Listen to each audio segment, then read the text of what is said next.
It's our final day in Berlin. We're going to end on a somber note in that we're going to one of the first concentration camps that was built by the Nazis here in the city.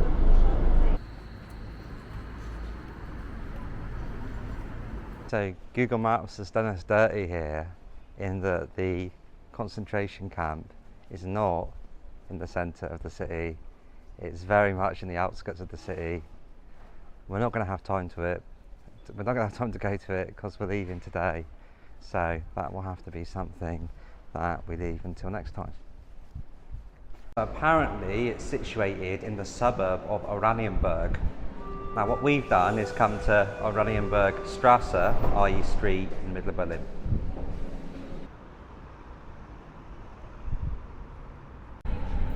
So time is running out for us in Berlin quicker than it was for the Nazis in April 1945.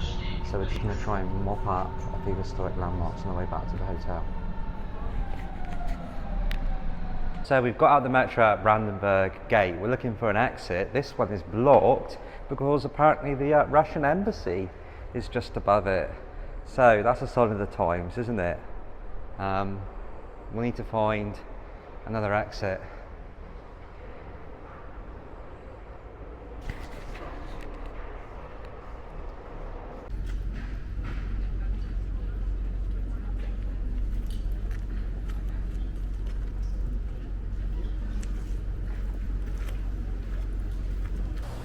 So to the left of the Brandenburg Gate itself, you've got the American embassy, equally fortified and kept at a safe distance. Right, so the Brandenburg Gate has been for a bit of a spray tan since we last saw it. Apparently this was done by climate activists last night. God knows how they got up that high, and as you can see, the workers here are having some bloody job getting that paint off.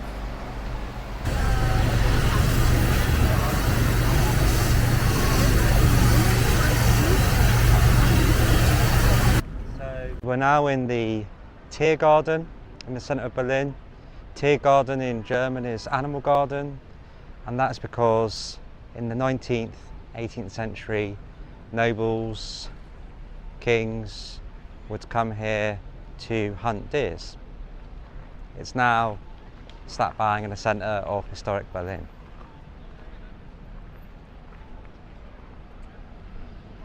So, in the Tiergarten, and about 5 minutes from Brandenburg Gate, we've got the German Reichstag, or Parliament. Now, this wasn't used as a parliament for a very long time. Throughout the whole of the Cold War, it was pretty defunct. And during the Nazi era, of course, it wasn't used very much because there was not much need for a parliament. And in fact, they burnt it down in 1933 and then blamed the communists for that, and then just shut the whole thing down, and the fact they became a dictatorship thereafter. After the Cold War, they started restoring this building. Now, they've gone with the traditional 19th century facade that the building had before the big fire. It says on the front of it there, Dem Deutsche Volke, which I believe means to the German people. So you can see that whilst it's got that traditional neoclassical facade, above it is also a modern twist as well. They've built a dome which has spectacular views of the whole of Berlin. It takes absolutely months to get a ticket to go in that dome. You can see the people queuing to go into the Reichstag, to go to the dome just here. So an interesting mix of modern and old. A bit like Berlin, really. So it wasn't just Jews who were victims of Nazi persecution. Also 500,000 Roma, Gypsies, Sinti lost their lives during the Nazi era as a direct result of their persecution. And this is a memorial to those people at the foot of the Reichstag that sits just above us.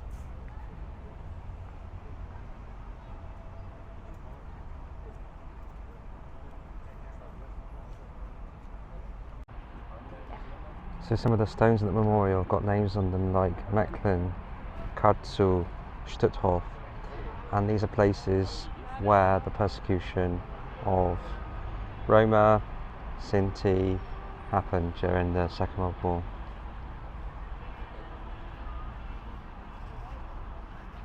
It's a poem written by a Sinti writer specifically to commemorate the genocide. It says here, pallid face, dead eyes, cold lips, silence, a broken heart, without breath, without words, no tears. So, de nuevo en nuestra serie de preguntas de historia. Tengo una. bueno, ¿Cuánta gente en total murió durante el régimen de terror nazi? pues eso es una pregunta muy difícil de responder, ¿no? Porque obviamente había víctimas del genocidio. Se estima que por ahí entre 6 y 7 millones de personas murieron precisamente en eso, pero también hay que tomar en cuenta las víctimas de la resistencia acá en Alemania contra el régimen, los partisanos en otros países que sufrían la opresión nazi y claro, todos los soldados que murieron también en la Segunda Guerra Mundial. Yo creo que estás hablando fácilmente de por ahí 40, 50 millones, pero no puedo como, pues me tocaría hacer más investigación en el tema, ¿no? So, we're going to do some more rummaging in the bushes, in the Tiergarten, to see what we can find. So one thing that I find really interesting about Berlin is if you go to any major European city, there are usually lots of victory memorials in the centre, right? So you've got the Arc de Triomphe in Paris, you've got Trafalgar Square commemorating Nelson's victory in London. What you've got in the centre of Berlin, however, are many memorials essentially to Germany's defeat at the end of the Second World War. An emblem of that is this monument here, right in the middle of Tiergarten, to all of the Soviet soldiers that died on the Eastern Front, the most brutal battle in the Second World War, around 20 million of them. Hardly anyone here, which is rather peculiar, but yeah, very grandiose. So this was put up a few months after the end of the Second World War. It is actually the burial site for 2,000 Russian soldiers who died in the Battle of Berlin. All of this would have been barren wasteland when it was put up. The Tiergarten was completely destroyed during the Battle of Berlin. Something that you see very often at war memorial, actual weapons of war. So here we've got an artillery gun and just behind it the famous T-34 Soviet tanks that were so crucial to Soviet success on the Eastern Front in 43 and 44. I see. Okay. So we're continuing our little embassy tour of Berlin's historic centre.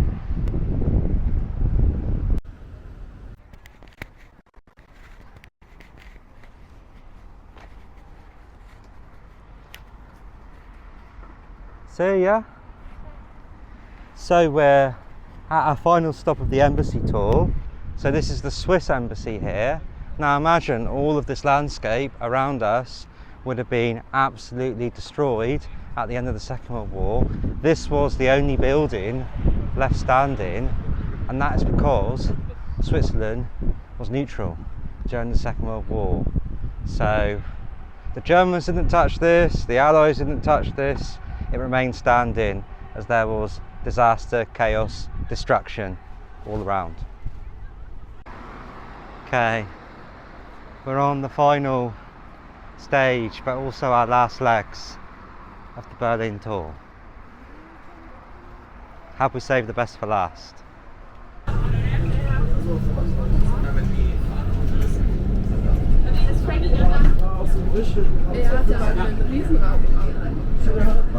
Frank muss ein Burger. Aber hatte auch einen Riesen. Ja. ¿Por qué no me avisaste? So, we've got here the German presidential palace. It's only a ceremonial residence. The president doesn't actually live here. The presidency is really a ceremonial role. The residence itself looks a bit fake. That looks like so dimensional that it could be a fake residence. That lawnmower down there is putting in the hard yards, isn't it? So the residence is also called Bellevue, which obviously in French means beautiful view, and that's because apparently there's a lovely view of the Spree, the river running through Berlin, just behind the fake residence. Han pasado 2 horas desde mi última huelga. ¿Y ustedes creen que me ha dado agua? No me ha dado agua. Y aún así sigo grabando. Right, so when I said that there were no war memorials commemorating German victories, I lied. I lied about the concentration camp and I lied about that. However, this isn't a war memorial commemorating Nazi victories, but Prussian victories in the 19th century. So this guy here is General von Moltke. He was the principal architect behind Prussia's victories against France, against Denmark, against Austria, which eventually resulted in the creation of the Germany that we know today.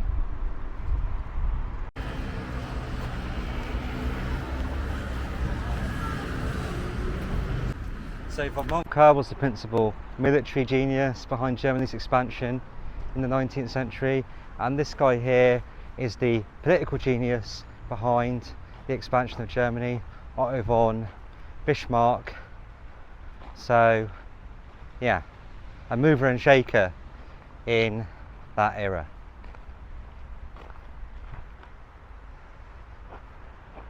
So Bismarck himself is surrounded by a number of symbolic statues. First of all, we've got Sigrid here forging a sword, which is meant to symbolise Germany's industrial and military might. Then if we come around here quickly, we've got a Greek mythological lady, an oracle, a Sibyl, reading a book on top of the Sphinx, meant to symbolise Germany's intellectual prowess, which was growing during the 19th century. And then we've got Atlas carrying the world on his shoulders, meant to symbolise Germany dominating the world. That was Bismarck's great ambition. And then finally here we've got the mythological emblem of Germany, Germania. You can see the imperial cross on top of the head of the statue, subjugating a panther, which is meant to symbolise suppression of discord within Germany, within the world. So a lot going on here with this statue, and actually a lot of the ideas from Bismarck's time were recycled and then used by the Nazis about 60 to 70 years later. And then to complete the holy trio of men with big moustaches and spiky helmets, we've got Marshal van Roon, who was the defence minister during the 1870s in Germany and was another fundamental figure with Bismarck and with Moltke in creating the modern German state.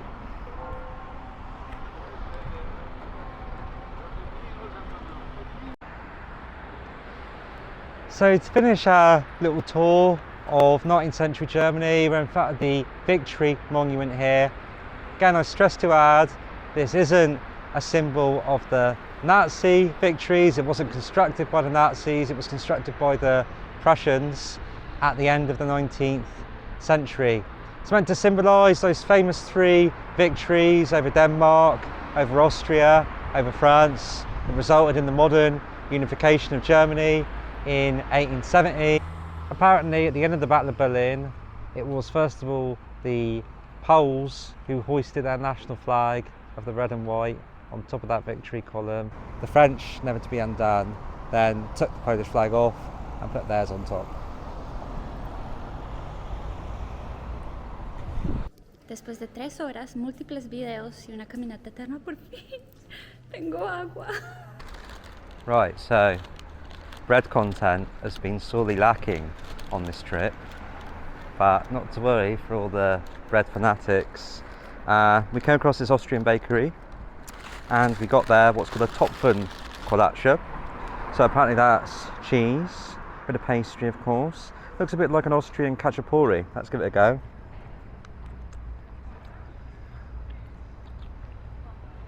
But it's sweet, and I would take a cacciapuri over that any day of the week. So we've also got here something called a Zimtbolle. Now, no illusions here, that's definitely going to be sweet, isn't it? It looks like quite a lot of cinnamon in that as well.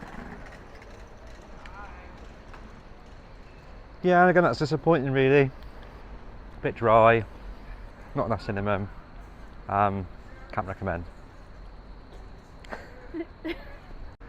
So it actually gets better once you get into the succulent core.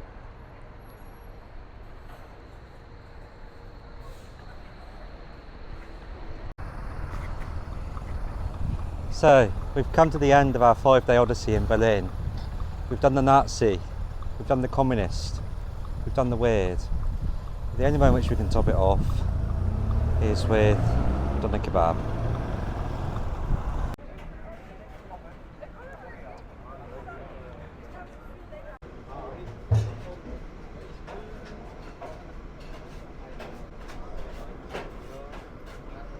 Okay, Dankeschön.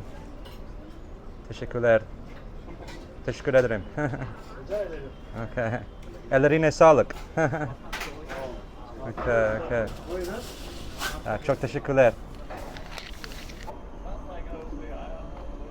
This has been a chap abroad.